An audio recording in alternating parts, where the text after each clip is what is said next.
Nuevo bloque de Ahora Dicen Que, y como todos los martes tenemos nuestra columna de historia en pasos, con un invitado más. Pero bueno, en principio los saludo a quien nos acompaña cada martes, nuestro profe de historia, Fede Fretes. ¿Cómo andás? Todo bien.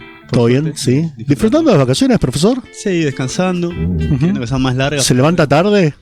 Sí. Igual usted entrena, tiene un horario ahí como... Sí, estoy activo, pero estoy durmiendo 9 horitas por día, ahí aprovechando. Está bien, está muy bien. Bueno, vino con compañero, ¿quiere presentarlo usted? Cómo no, Matías Dotto, profesor de historia, recibido en la UNTREF. Con él compartimos el proyecto de Historia en Pasos, también fuimos compañeros de colegio, nos conocemos de toda la vida, del barrio. Barrio Jardín. Del jardín, sí. Ya de chiquitos. Bueno, apasionados por la historia los dos, y los dos estamos dedicándonos a la vida docente desde el año pasado, así que acá, transitando y también entendiendo la importancia de la divulgación histórica. Por eso estamos hoy acá. Muy bien. Me estaba enterando afuera que no estudiaron juntos, que son amigos de la vida, pero que no cursaron juntos, digamos. Claro, la carrera no es verdad. Ahí hubo una ruptura. Yo me fui a la UBA y él se fue a la UNTREF. No sé por qué. ¿Hay discusiones entre UBA y Universidad de Conurbano entre ustedes o no? No hubo esas discusiones. Creo que por lo menos en bibliografía se parece bastante las dos. Mira, bien. Hemos visto autores en común, pero yo creo que lo importante es saber, ¿no?, que todas las universidades públicas acá en Argentina son de una calidad importantísima, son realmente excelentes. Simplemente dijimos dos, ¿no? La UBA, Universidad 3 de Febrero, pero la Universidad de La Plata también tiene una formación de historiadores impresionante. Muy bueno. La verdad, la edición por la cual yo me fui a la UNTREF fue más como un consejo familiar que después con el tiempo un poco...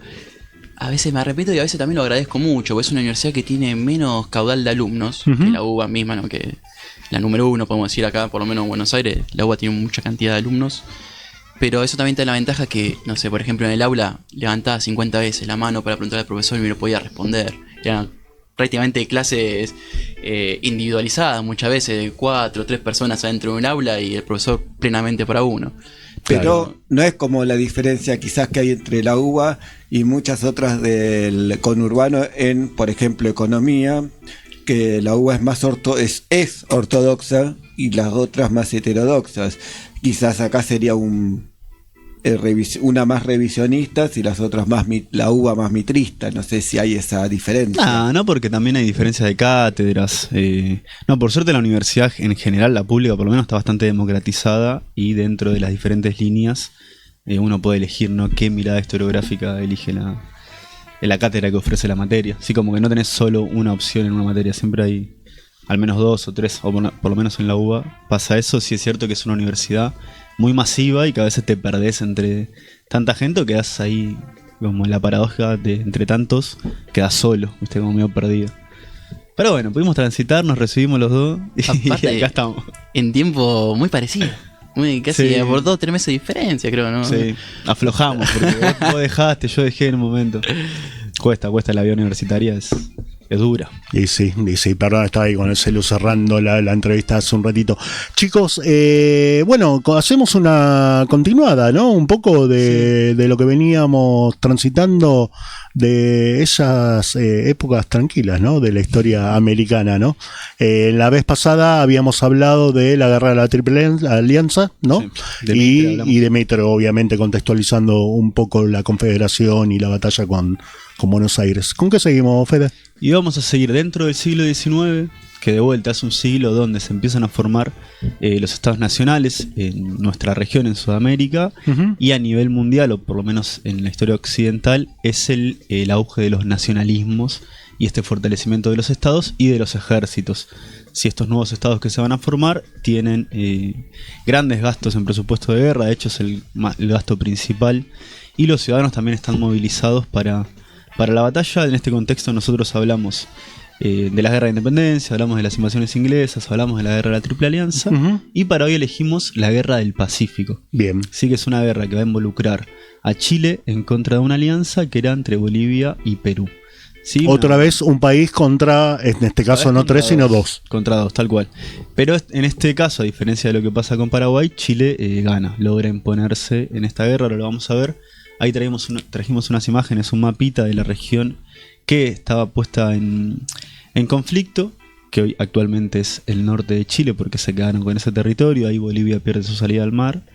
Y bueno, es esto, ¿no? Como ver esta guerra como la que termina de definir las fronteras en estos países. Así como vimos que la guerra de la Triple Alianza definió las fronteras nacionales de Brasil, de Argentina y de, bueno, ahí la de Paraguay.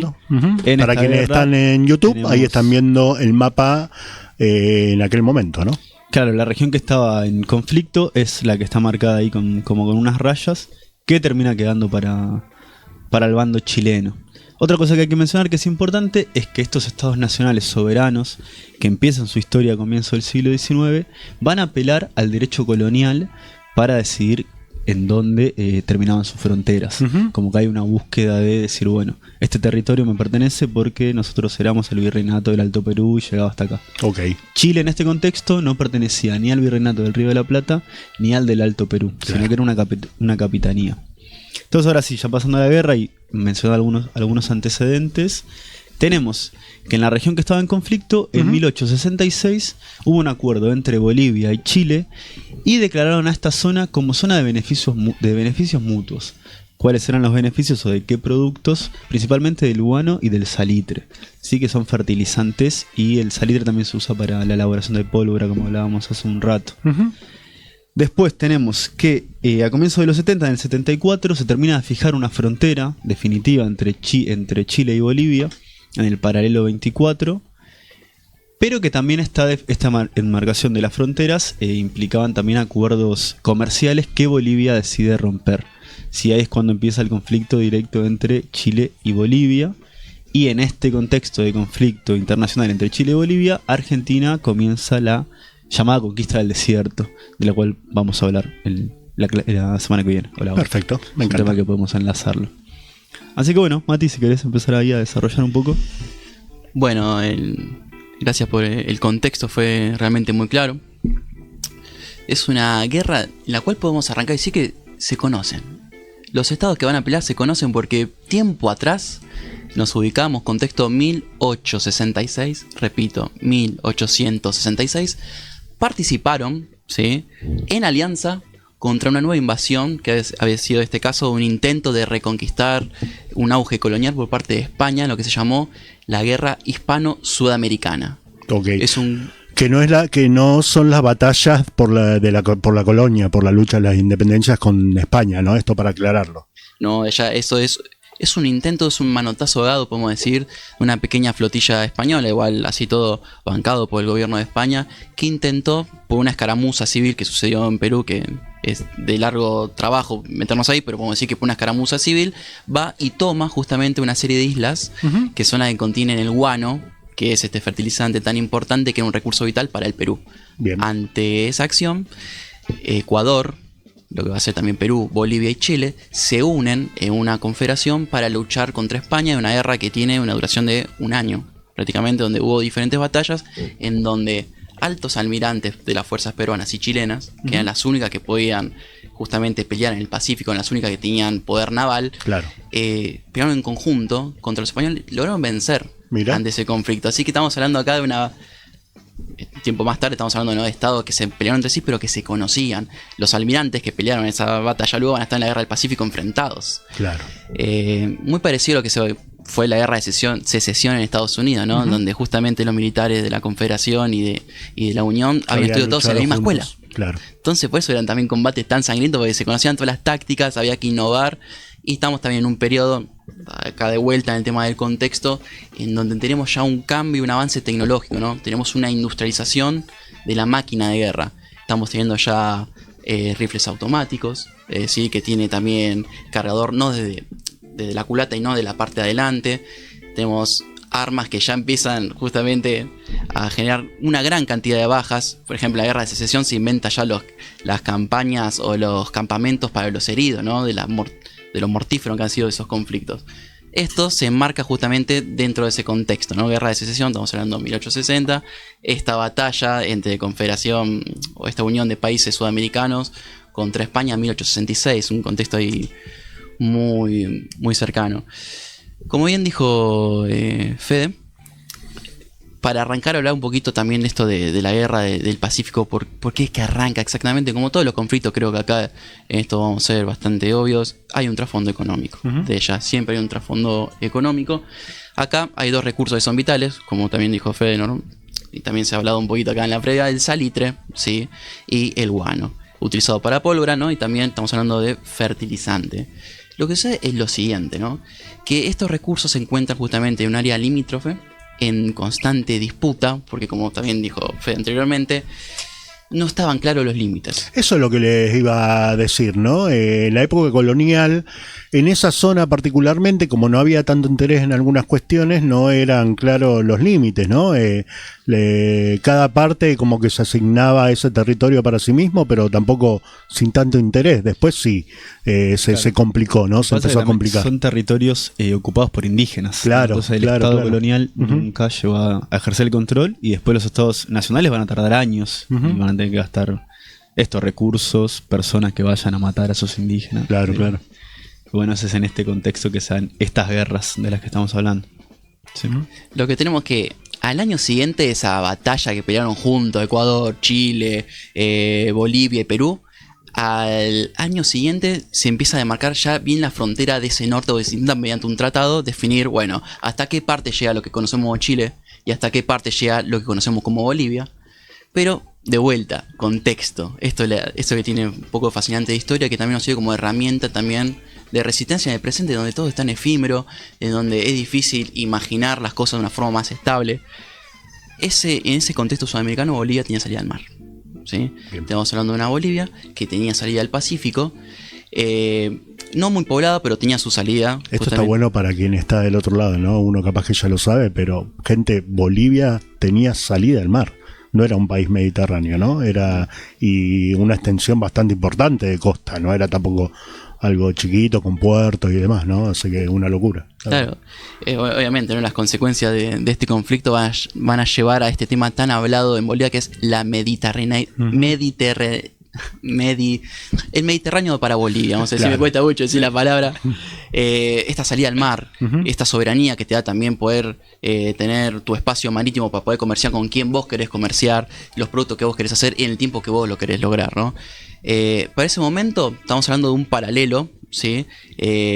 Muy polémico, porque, por ejemplo, Chile decía que su frontera llegaba justamente hasta el paralelo número, que sería el 23, ¿sí? Del sur, ¿sí? Mientras que Bolivia dice, no, espera, tu frontera está antes que esa zona, ¿no? En la parte en lo que sería, ¿no? El 25 de latitud sur, hasta que se llega a un acuerdo, ¿no? Entre los dos, en donde se lo fija en el punto 24 y un acuerdo en común para poder comerciar, ¿sí? Conjuntamente los recursos de esa zona. En un momento esto tiene buen puerto, arranca bien la relación allí entre Bolivia y Chile, pero estamos hablando también de países diferentes y distintos a la hora de conformación de su estado interno. Por ejemplo, si tenemos que mencionar las características del estado boliviano y el estado peruano desde su independencia hasta ese momento, ¿sí? Tenemos que hablar de justamente dos países que tienen un sistema republicano muy frágil, en donde tienen constantes golpes de estado. Claro. Por ejemplo, ¿no? Hasta ese momento Perú había tenido un solo presidente civil. Claro. Y Bolivia hasta ese momento había tenido 29 presidentes. Claro. O sea, imagínense el cambio constante de gobernadores por conflicto interno. Es un dato para tener en cuenta, ¿no? De cómo se están llevando a cabo justamente estas tratativas, estos negocios, cuánto es de verídico la expansión de ese estado en la zona que se encuentran esos estados. Bien. Y Chile tengo entendido que tenía una preponderancia, un desarrollo bastante importante, ¿no? Dentro del contexto de América, no latina en ese momento, sino de toda América, ¿no? Era, no sé si una potencia, pero era un país fortalecido, ¿no? En comparación de algunos otros de la región, ¿no? Mira, en el caso sudamericano, vamos a tener dos excepcionalidades en cuanto a orden interno. Brasil, heredera de un imperio, porque si tenemos que analizar el caso brasileño, tienen que entenderlo como un trasplante de cerebro, en donde en la época de las invasiones napoleónicas, toda la corte, ¿sí? Que estaba instalada en Portugal, se muda a Brasil, y a partir de allí empieza a tener Brasil una expansión hacia la zona de la Amazonía impresionante, empieza a tener una visión geopolítica, y eso lo termina heredando en forma de imperio, ¿no? Tenemos el Imperio de Brasil, que bien lo han trabajado, lo han charlado el martes previo. Chile, ya desde a pesar de ciertas escaramuzas, ¿no? Entre el 20 y el 30, recuerden, Chile se independiza en 1818. A partir del 30 va a tener una estabilidad porque tiene una constitución centralista muy fuerte, en donde al Ejecutivo le da un poder de autoridad muy grande que logra justamente dar un orden interno y una continuidad presidencial que no se repite en otros estados sudamericanos. Claro. Está más fortalecido, digamos, institucionalmente hablando, digamos. Fortalecido institucionalmente, con facilidad para el comercio, pues tiene garantía para la propiedad privada, por lo cual permite que se instalen capitales también europeos en la propia Chile. Un caso muy particular va a ser la compañía de ferrocarril y salitre de Antofagasta. La principal compañía que trabajó el salitre en Chile tuvo parte de inversión británica con mayoría chilena. Pero está hablando, bueno, si tenemos una compañía de esa índole, estamos hablando de un estado que es bastante prolijo, por lo menos en los papeles. Claro. Esa compañía es también parte detonante del conflicto que se va a desatar, ¿no? Justamente aquí entre Bolivia y Chile, que es por lo siguiente: esa compañía explotaba mayoritariamente todo el salitre de esa región. Bolivia, que había tenido un golpe de estado muy recientemente, necesitaba enriquecer sus arcas de alguna manera y decide grabarle y poner impuestos a esta compañía justamente chilena de salitre, algo que no estaba previsto y no estaba permitido por el acuerdo previo que habían tenido. Este aumento, justamente, al salitre se calculaba como 10 centavos por quintal, ¿sí? del producto. Va a generar un conflicto muy grande, va a generarle también mucha controversia a esta compañía, que pide auxilio a su propio gobierno nacional. Va a pedir auxilio al gobierno chileno, que actúa inmediatamente pidiéndole explicación al gobierno boliviano. ¿Qué está pasando acá? ¿Por qué le está cobrando si tenemos un tratado que justamente dice que esto tiene que estar garantizado, que tiene un acuerdo mutuo, etcétera, y un largo etcétera? Esto va a conllevar a que Bolivia no reconozca el tratado, va a expropiar la empresa y va a rematar sus bienes. Prácticamente lo está sacando de juego a la compañía que le genera una gran riqueza al gobierno chileno. Chile decide ante esto invadir, ¿sí? Tomar esa región. Ante todo esto tenemos que tener un... ¿Permiso? Sí, dale. Un dato clave a entender. Que Bolivia no actúa en este sentido por ignorancia o negligencia de la situación, sino que tenía previsto contar con el apoyo de su nación prácticamente hermana, que es Perú, por un acuerdo que tenían bilateral secreto de defensa mutua, ¿sí? Un acuerdo que se firma en 1873 y que incluso parte de ese acuerdo también incluía a la Argentina, que ese acuerdo de alianza mutua también quería incluir a la Argentina como parte de esa defensa, que se manda a votar a Buenos Aires, que tiene aprobación por la Cámara de Diputados y es rechazado, ¿sí? Por la Cámara de Senadores en ese momento. Por lo tanto, se puede hablar que muy posiblemente si Argentina hubiera firmado, ¿sí? Hubiera aceptado ese tratado, quizás hubiera estado involucrado en la Guerra del Pacífico. Mira. Cuestión... Sí, porque obligatoriamente lo hacía como... parte beligerante. Claro. Parte beligerante. Ahora vamos a ver un poquito más adelante qué es lo que sucede, cómo es que se mete Perú en esta contienda. Pero entre esta escaramuza, esta violencia que está habiendo entre entre Bolivia y entre Chile, vamos a tener lo siguiente: el gobierno peruano, que no quiere ver interrumpido su comercio, ni con su país hermano Bolivia, ni tampoco con Perú, ni tampoco con Chile, va a ofrecerse como un intermediario, vamos a decir. Se ofrece como intermediario, a lo cual manda 2 comisiones diplomáticas, una a Bolivia, que prácticamente no pincha ni corta, podemos decir, y otra es enviada a Chile, ¿no? En donde le pide por favor frenar la violencia, que lleguen a una tregua y que Perú mismo se ofrece como intermediario. Esto se llamó Comisión Lavalle, o Misión Lavalle, que era justamente el ministro que manda Perú a negociar esto en Chile. Duda tremenda. ¿Como intermediario si era parte de una alianza estratégica con Bolivia de defensa? Bueno, ahí está eso mismo justamente. En este momento no podemos hablar de servicio de inteligencia, pero había cosas que se descubrían. Cosas se descubrían. Cuando Lavalle, este ministro peruano, llega a Chile, logra entrevistarse con el Poder Ejecutivo chileno, y cuando se ofrece como intermediario dice, no, espere, nosotros sabemos que ustedes tienen un tratado de defensa mutua con Bolivia. ¿Sí? Cuando Bolivia se entera de esta acción diplomática casi fallida, le declara la guerra. ¿Sí? Le declara la guerra a Chile. Chile, en su respuesta, le exige al diplomático Lavalle, que después le va a comunicar con el presidente de Perú, le exige la neutralidad. Como el presidente peruano, que también era un militar, decide postergar su decisión, Chile, en este caso, declara la guerra tanto a Bolivia como a Perú. Pero es importante recalcar esto, es una guerra que primero se declara por parte del bando boliviano, le declara la guerra a Chile cuando ve que esa misión diplomática ya estaba por caer, y luego en acto de defensa justamente Chile va acá a entrar en combate contra esa confederación peruano-boliviana. Mira vos, tremendo, sobre todo porque, bueno, esto que vos decías, ¿no? Perú intentando aparentemente ir a la paz o mediar en el conflicto y termina yendo a la guerra. Mucha guerra en el mar, ¿no, Fede? Sobre todo. Y en las costas, el frente, ¿no? es marítimo, digamos, y ahí Chile tiene victorias decisivas de entrada. ¿Sí? La flota peruana, que era la que combatía contra la chilena, se vio derrotada ya al año del conflicto, y justamente un año después de empezada la guerra, Bolivia se retira. Sí, también había sufrido derrotas y se retira de la... Ahora desde la inocencia misma, ¿no? Bolivia se vio forzada a declarar la guerra porque si pierde al año es como que no le daban los números. Si no te dan... Sí, no sé si forzada. No sé, una duda, ¿no? Que me surge como... porque declaras la guerra sabiendo que del otro lado hay un enemigo mucho más potente, digamos. Sí, capaz se tuvieron fe. Pero es una cuestión de recursos y de tratar de imponer un control efectivo, porque es esto también como algo que hay que dejar en claro también.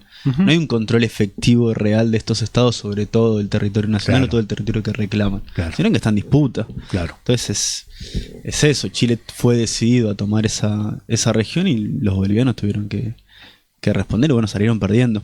Sí, de hecho, la segunda imagen que tenemos, pues ya estamos de medio sobre la hora. Es 5 minutitos más le metemos. Es una imagen de una vez que Bolivia sale de la guerra, Chile sigue avanzando, logrando victorias, y deciden invadir también Lima, la capital peruana. ¿Sí? Eso me enteré. La costa. Sí, ahí la imagen que teníamos era la bandera de... La primera toma chilena de una capital por parte de un país extranjero en América Latina en aquel momento, digamos. No, pues ya vimos la de la Triple Alianza. No, bueno, después de la Triple Alianza, digo, ¿no? Claro. Esa la das por descontado, lamentablemente. Ya la era un... Bueno, y tenemos la imagen ahí de la bandera chilena en la casa de gobierno peruana en Lima. Bueno, igual la guerra después se extiende, porque si bien los chilenos logran una ocupación de Perú, desde Perú mismo se terminan defendiendo con la estrategia de formar guerrillas, ¿sí? De las montañas, etcétera. Pero fue una guerra que ahí se traslada un poco la guerra a las sierras, ¿no? Las serranías. Pero fue una amplia victoria chilena, creo que en casi todas las batallas. Creo que al principio una victoria peruana. Por lo dos que vi. Victorias muy breves. El predominio ha sido chileno, sobre todo una vez que consiguen ganar la batalla de Angamos, se llama, donde Perú pierde su bastión naval, que se llama el Huáscar.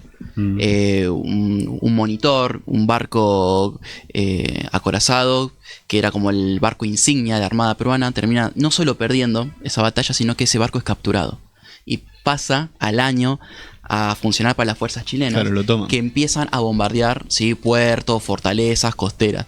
¿Por qué es tan importante la batalla naval? Porque justamente habíamos aclarado, ¿no? Esto sucede en gran parte del desierto de Atacama, una zona de las más secas del mundo, que si únicamente se hubieran basado en el transporte terrestre, hubiera generado mucho conflicto interno y muchas bajas por la cuestión climática de la zona, una zona muy adversa. Por eso el control de la costa para poder abastecer las tropas era clave. Y justamente cuando Chile logra dominar los mares, la balanza se inclina plenamente a su favor. Algunos números de esto, ¿no? Dale. Algunos pequeños números, después hay una anécdota más, pero vamos con números. Población, ¿no? ¿Qué tan parejo estaba la cosa? Por ejemplo, Perú tenía 2.800.000 habitantes aproximadamente. Chile los 2 millones y Bolivia 1.100.000. Uno dice, bueno, si sumamos la fuerza peruana con la boliviana, tenemos la balanza para favor de Perú. El tema acá lo va a ser la diferencia tecnológica. La armada, cuando digo armada me refiero a la naval chilena, mucho más avanzada. Los fusiles que utilizaron los chilenos mucho más avanzados, su ejército mucho más profesionalizado, con un estado mucho más desarrollado que el estado boliviano y peruano, que es lo que termina de inclinar la balanza a favor chileno. ¿Tenemos un poquito más? Un par de minutos. ¿Cómo es que esto influye hoy en día en la mentalidad de las personas de Perú, de Bolivia y de Chile? Ustedes imagínense, ¿no? Cuán doloroso ha sido para nosotros una derrota militar. Lo duro que ha sido para nosotros, por ejemplo, el tema Malvinas. ¿Cuánto es que no brota? Imagínense, para el peruano y boliviano, lo que significó una derrota de esta índole. Por ejemplo, el Día de la Bandera de Perú es un día que se conmemora por una batalla que hubo en Arica, una ciudad muy importante que sucede justamente en este conflicto de guerra del Pacífico, en donde Ugarte, un teniente, ¿no?, de las tropas peruanas, sabiéndose ya derrotado, no quería que su bandera termine en manos de las fuerzas chilenas, se envuelve la bandera al cuerpo y va con su caballo y se tira por un risco, prácticamente un acantilado, totalmente para que Chile no tenga esa bandera, esa insignia. Con el simbolismo que era tomar la bandera del enemigo, ¿no? En aquellas épocas, digamos. Claro. Y hasta hoy. Hasta hoy, sí, hasta hoy estoy tal el cual. Día de la Bandera de Chile, ¿sí?, también está relacionado con este conflicto armado. Mirá. En donde ya estamos en el año 1882, en el contexto de la serranía y la guerra de guerrillas, ¿sí?, en donde justamente una pequeña bastión que tenían soldados chilenos es atacado por soldados peruanos y 77 guerreros chilenos, como dice, ¿no?, su historiografía, su historia. 77 guerreros chilenos logran resistir durante 2 días hasta que caen todos en ese combate, y por ese heroísmo también se reconoce como el Día de la Bandera, ¿no?, para el pueblo chileno. La resonancia que tuvo este conflicto para ellos. Sí, las guerras en general son parte de la historia nacional que se impone del Estado, ¿no?, como la noción de una guerra heroica que fortalece la historia del pueblo. Totalmente. Luego, como para dar un cierre, tenemos una tercera imagen que es un poco fuerte, pero que son restos de soldados, tanto bolivianos como peruanos como chilenos, que fueron enterrados de forma provisoria durante la guerra, y en 1910 se pasaron al mausoleo que está en la región de Acna, que es el sur de Perú. Donde vemos cuál es la consecuencia real. Uno habla de estados nacionales o de la de la política vista desde arriba, los tenientes, los generales, etcétera. Pero los que van y ponen el cuerpo, ahí están todos amontonados, más allá de su nacionalidad. Sí, encontrados todos juntos, ¿no? Sí, todos juntos, hermanados en la muerte.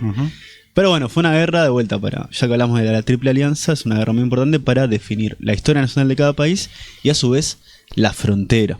Claro. Si el martes que viene, si les parece, hablamos de la conquista del desierto. Me encanta. Que también marca la frontera sur, y esta vez no es una guerra entre estados, sino una guerra desde el Estado argentino en contra de los pueblos indígenas.